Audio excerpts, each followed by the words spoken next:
Cette semaine, nous mettons à l'honneur Xavier Montala, directeur commercial d'AF Communication.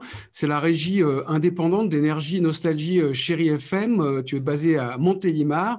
Xavier a remporté cette semaine le trophée du meilleur commercial radio lors de la Radio Week pour avoir réalisé 110% de son chiffre d'affaires 2019 en 2020. Alors, bravo Xavier. Peux-tu nous expliquer en 2 minutes quels sont les points clés qui t'ont permis de réaliser cette performance?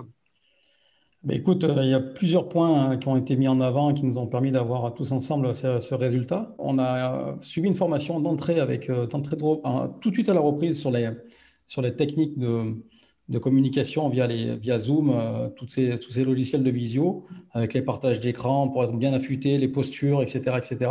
Ce qui nous a permis d'être tout de suite prêts avec l'équipe pour pouvoir gérer des rendez-vous à distance et de pouvoir faire des affaires donc, assez intéressantes à ce niveau-là. Donc, on a pu continuer pour les clients et les prospects réticents à nous recevoir, ce qui était normal, à continuer à faire du business. Il y a un deuxième point qu'on a mis tout de suite en place à la reprise avec Fabrice Cézac, le dirigeant d'AF Communication.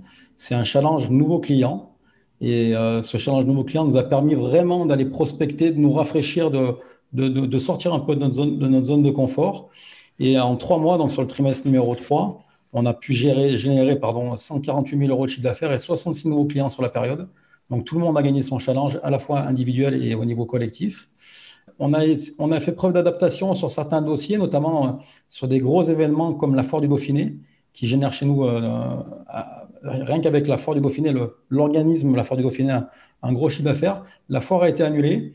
Ben, ce n'est pas grave, on a appelé les exposants de la foire un par un, avec notamment Claudie Maté, donc la commerciale qui s'occupe du secteur. Et on a décidé de leur proposer de faire la foire chez eux directement, sur leur lieu de vente.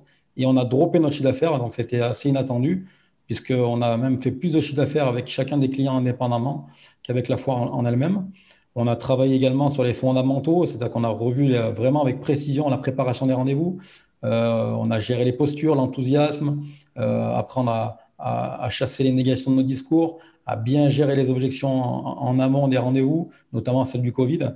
Et puis enfin, on a quand même bénéficié malgré tout d'un contexte très très positif à la reprise, où on avait des consommateurs qui avaient soif justement de consommer, et ce qui a permis de remettre un peu à niveau la consommation locale, en tout cas sur Valence et Montélimar.